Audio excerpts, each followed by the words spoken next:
St. Louis real estate homes for sale. Are you purchasing undervalued homes in the St. Louis, Missouri area?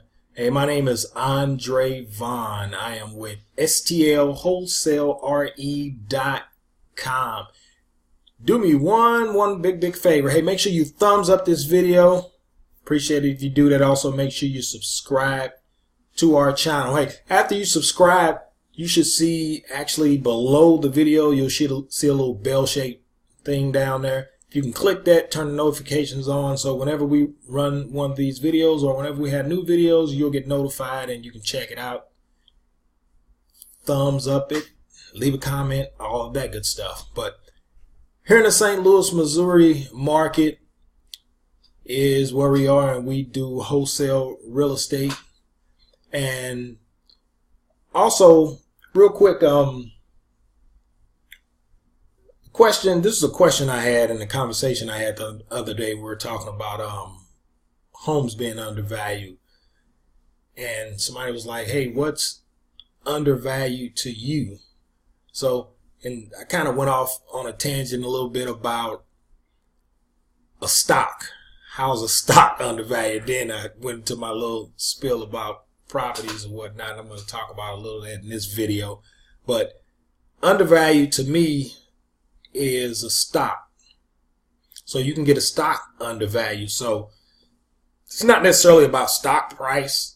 I know this is not a video about stocks, it's about real estate, but I always get in these discussions about Facebook, how, I could have, actually it's a little deal with my wife. She always get on me about not buying Facebook because I told her to buy the Facebook stock. And I told her don't buy it at the IPO because it was like $45 a share. And I told her it was going to come down because it was IPO. The price usually comes down. And it came all the way down to like 17. And I let her know, I was like, this is the time to buy it. And I don't know, what was the deal was about the procrastination or whatnot. But it was undervalued.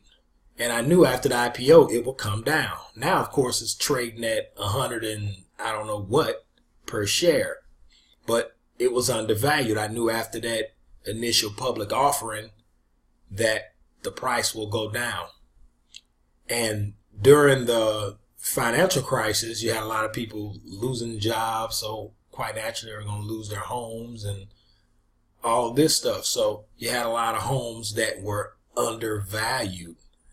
You had a lot of homes that, was worth $100,000 or $150,000. I'll say for this, $100,000. And you could have got a lot of those at,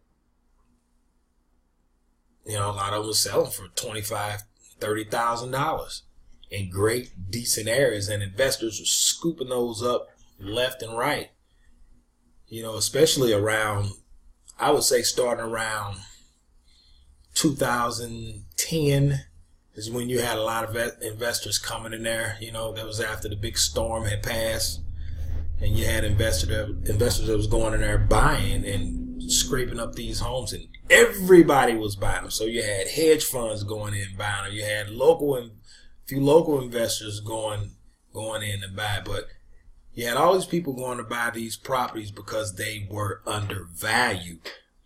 And, they can either hold on to them for a couple of years or fix them up and sell them for a higher price. But, a lot of people were doing buy and holds at that time, especially here in the St. Louis, Missouri area. And,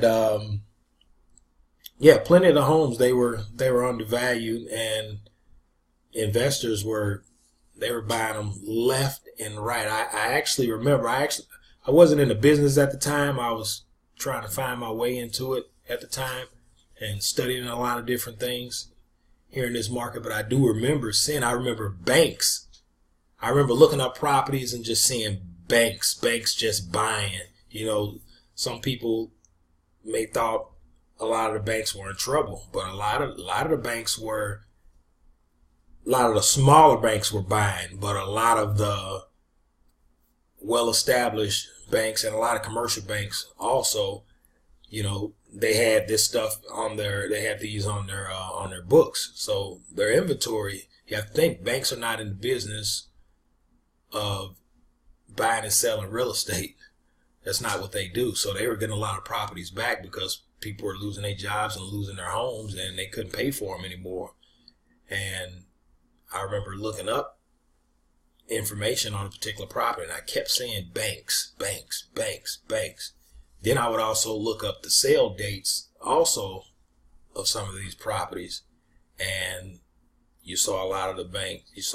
I won't say a lot of the banks, you saw some banks that were actually buying some of these properties. So banks primarily are not in the real estate business, but during that time, a few of them were. And that's what undervalued means to me, especially in this market. You know, you buy a property at a lower price than it's worth. And then you can always, on the back end, sell that property. You can rent it out for a while, and you can sell that property later if you like and make your profit. So not only in the St. Louis, Missouri market where, the real estate can be like that. So it's really all over the country. So this isn't any different than any other market in terms of what undervalue what undervalue is. But also, I will say this about just the term undervalued. It depends on the individual. What do you see as undervalued? So I know data is going to tell us, it's going to give us most of the answers in terms of real estate, but what do you see as undervalued? Now, I know if I'm in a neighborhood where, let's say 30% of the neighborhood, let's say it's an area with 20,000 people, and 20% of the homes are wiped out in terms of foreclosures. But it was new construction not too long ago in these neighborhoods.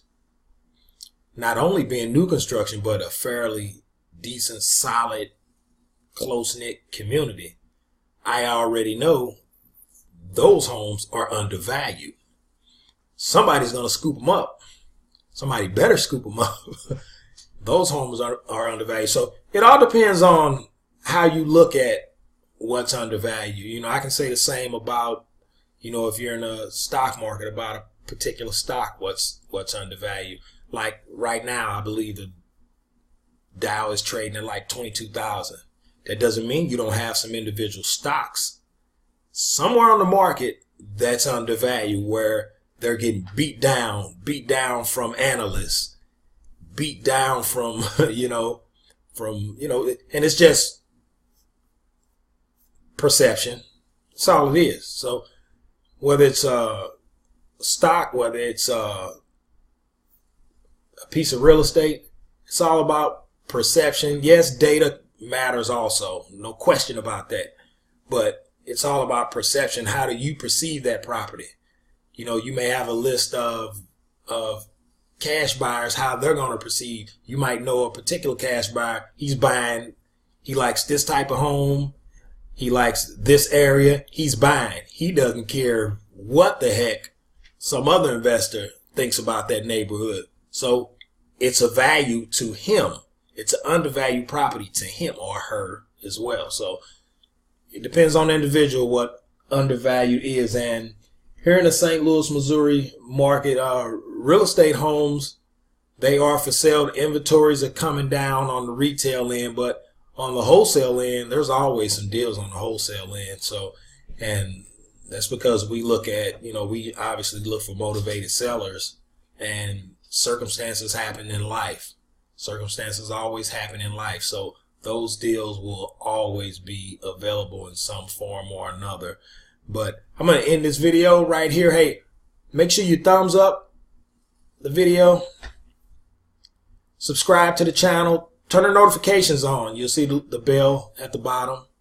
And hey, real estate is a great thing here in the St. Louis, Missouri area. I would highly, highly recommend, if you're an out-of-town investor, hey, contact us. Or you'll see if you go to our website at stlwholesalere.com. Look below in the description of the video. You'll see all the links to our website, the links to our Facebook, our Twitter account, all that good stuff. So we're not hard to find. So thank you for watching this video. Don't want to waste any more of your time today. Hey, thank you for your time as well. I really, really appreciate it. Thank you.